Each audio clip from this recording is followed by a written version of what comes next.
Okay, well, we have a video today on a game I didn't even know existed until a few day ago.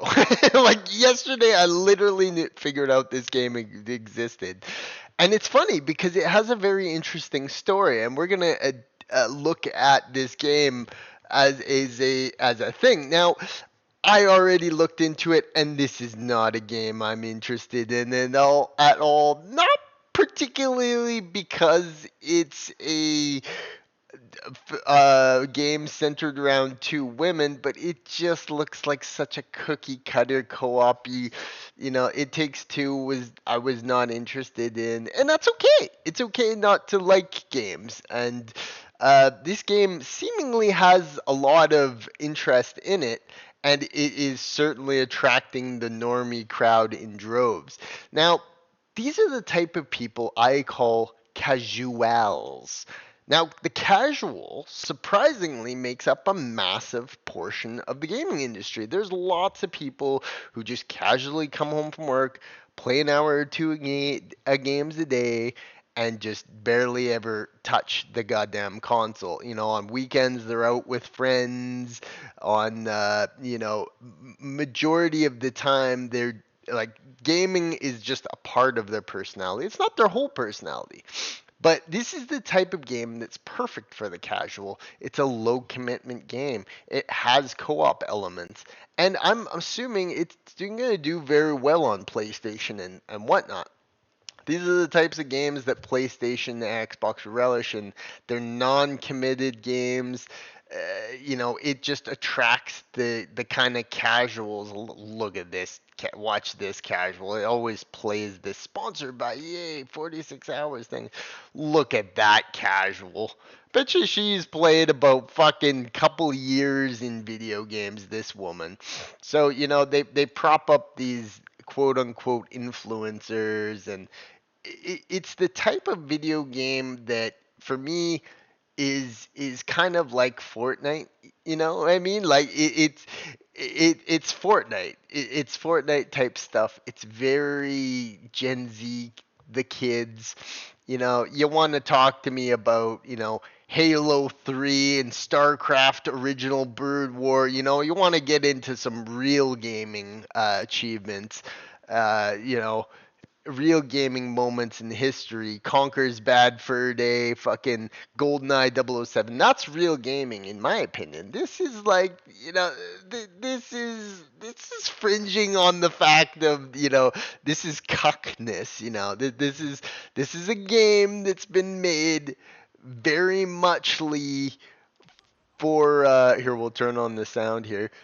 This is a game made very much for like uh this is something like a guy's girlfriend would make him play for fucking hours. It's very cringe. It's extremely uninteresting looking, and it just centers around the fact that sometimes people just easily want to pick up and play a co-op game, and that's what they sold this on, and it appears to have worked. Now let's look at the interesting numbers we're seeing here, because the numbers we're seeing are pretty fantastic for a game on Steam.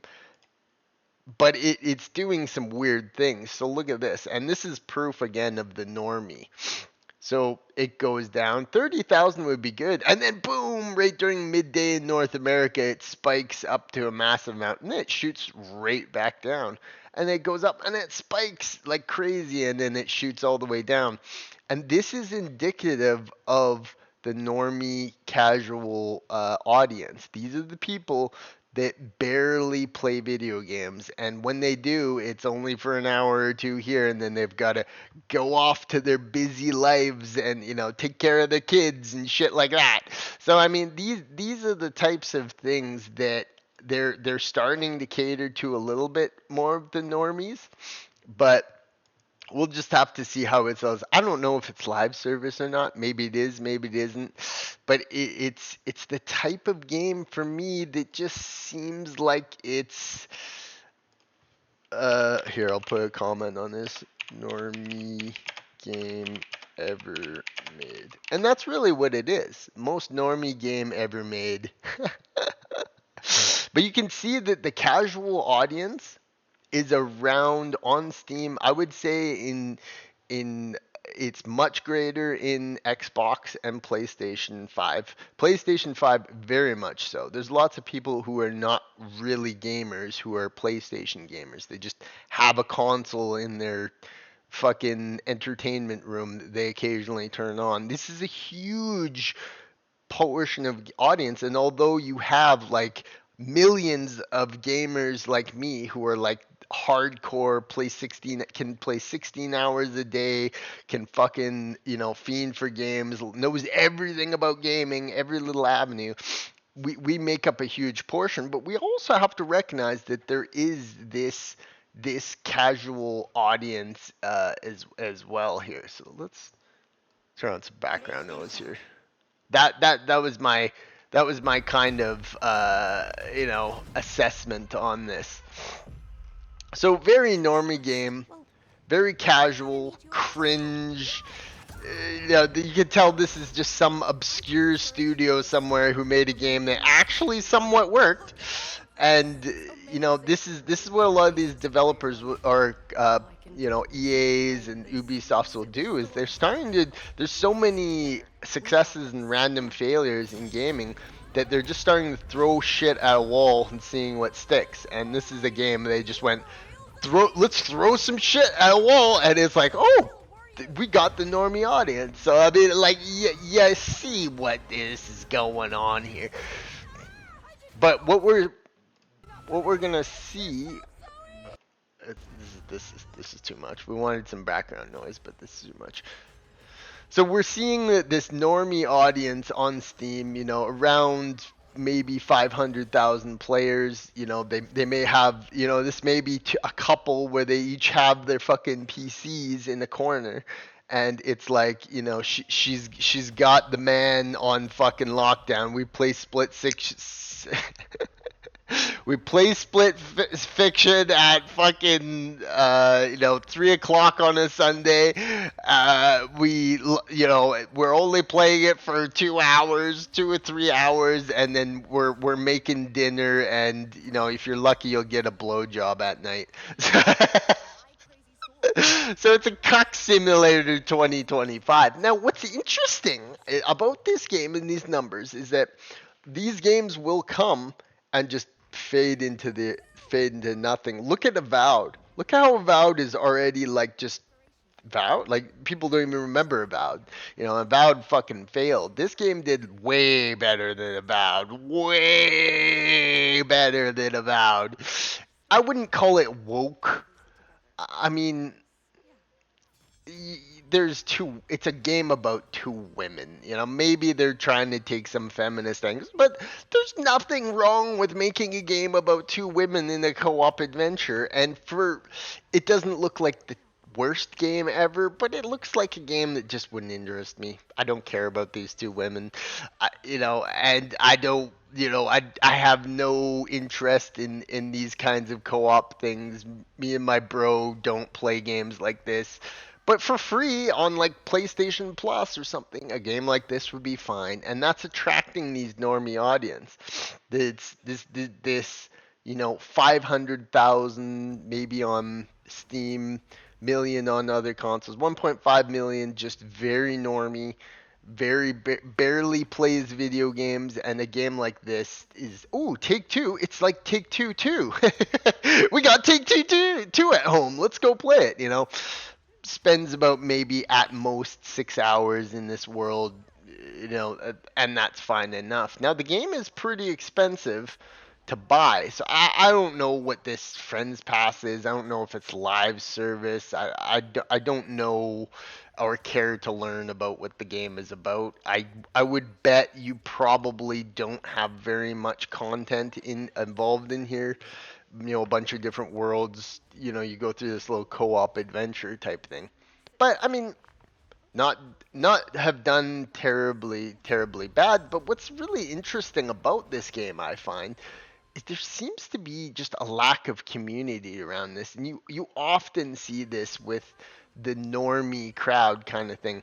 They just play it on their PlayStation or PC or whatever, and they just like they don't interact with the game any further than that. Not interested in mods, not interested in the community. And look at this Reddit, which is the most. This game should be getting Reddit off its fucking rocks 24 fucking 7. Just, oh, Split Fiction, dude, so fucking good. And look at this shit. It's got nothing on Reddit. It's like it's like these people don't even care. It's like Reddit doesn't even give a shit.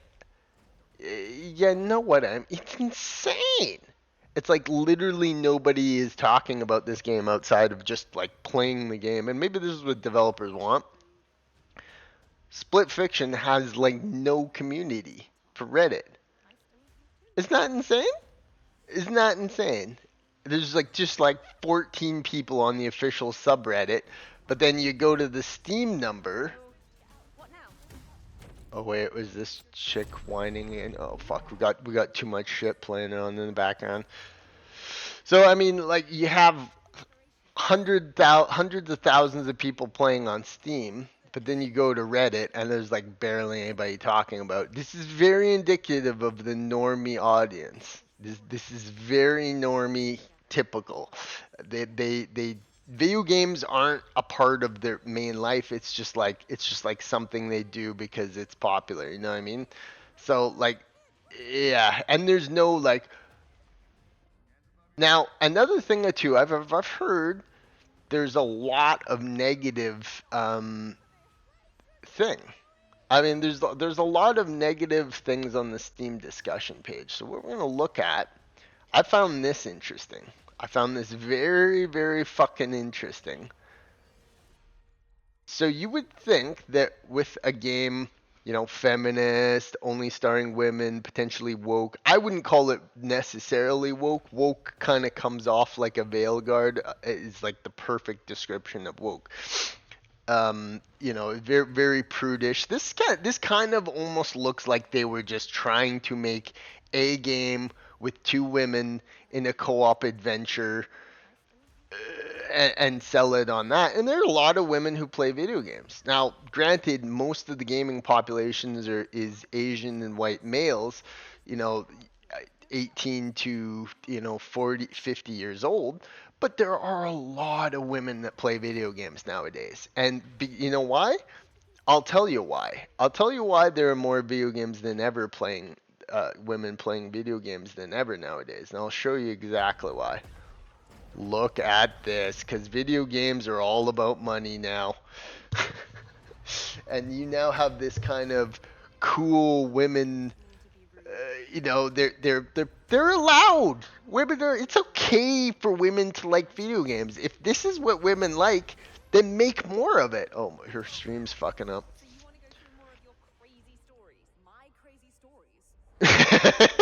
Look at her. Women are allowed to have fun too. And you know what? If this is what they like to play, they need to find that. Not shoving a bunch of like messaging down their things. Women want to be strong and proud and brave. And let them. If they want to, let them be it. But it's just not a game for me. Here, wait. Her stream's fucking up. I'm legitimately wanting to play this game. Let women have fun is my message. Let the There's too much shit playing. There we go. Let the women have fun. And that's realistically speaking, this is this is the type of game that I would imagine would be, fine. This is fine. This is fine. Let the women have fun, is my message. Now, if you go on to here and you see this Steam discussion, oh, jeez. Steam discussion pages we'll finish with this. Steam discussion page has some very interesting things on it. I am seeing people having all kinds of issues. Is it just merely like paid actors and bots? I would imagine Okay, so let's talk about this. I would imagine if there was a way for them to do it, that should be against some SEC thing. I can see Disney putting bots in their Twitter pages. I can see them doing that. But if there were hundreds and hundreds and hundreds of reviews on a popular aggregate that were all paid inserted, I think something would catch that and get rid of it. So I don't trust that there's I just think that it has the normie crowd. I think this game just has encapsulated the normie crowd, and that's what happens. But what you're seeing is you're seeing a game where a lot of people are having fucking issues. This is insane. No PSI buttons, anybody wanting to play, how sad is that? But please also split for. I agree. Split screen is dead. There's no maybe for PlayStation 5 people normies, but I can't live with split screen anymore. It's toast. It's got to be on the same. That's why the Switch is so perfect.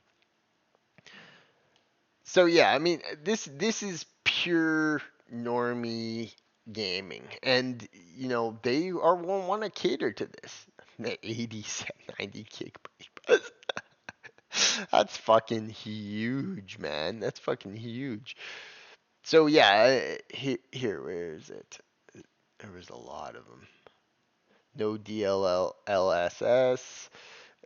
Removed the need for EA launcher, platforming, split screen. Yeah, you gotta wonder if EA launcher is tied to Steam and vice versa. Maybe the numbers that are just on EA launcher is just like dumped into the Steam as well. So this 250,000 people is like EA launcher plus Steam launcher, and potentially just like the network. Who knows? Who knows what they'll try?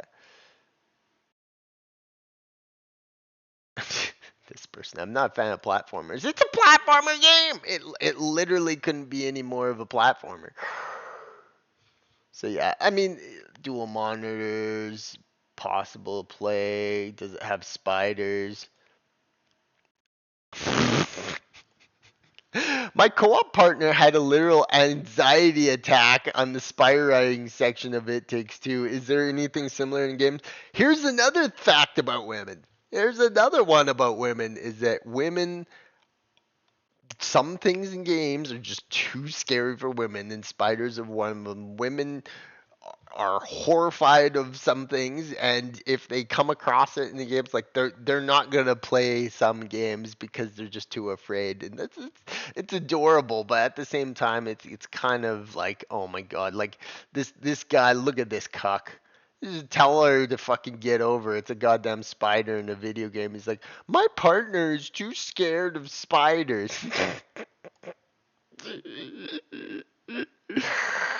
Oh man, that's funny.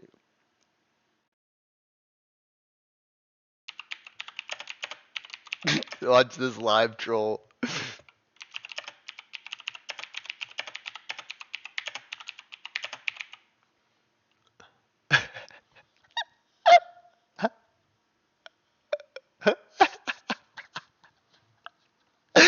Oh my god, they're not gonna like that one. Oh, my co-op partner had a literal anxiety attack at the spider thing. So as you can see, this is like could not be more normie type stuff. This is the type of game that is normal. They're thriving off the, hey, you like It's Take Two. This is like It's Takes Two too. So obvious from PlayStation Studios, EA, that they probably this game probably took them very minimal effort, very minimal costs, and they're gonna start to do these things after the Suicide Squad killed the Justice League debacle, after Veilguard. Lost all these hundreds of millions of dollars and shuttered studios. They're gonna say, "Hey, take a step back and say, hey, look, Let's just throw a bunch of shit out there. You spend a couple $1 million on the side on a game, and who knows, maybe it'll become a massive success. That's their strategy. They're starting to do this. They're starting to try and normalize normies. They're not catering to the things, and that's leaving a vacuum for Asian studios like Black Myth Wukong and Monster Hunter Wilds to just soak up the more hardcore fan base, as Western studios are catering more to the normies. Asian companies are more headed towards the hardcore fan base, the gamers that want big, massive open worlds, amazing characters, fantastical settings, amazing types of graphics.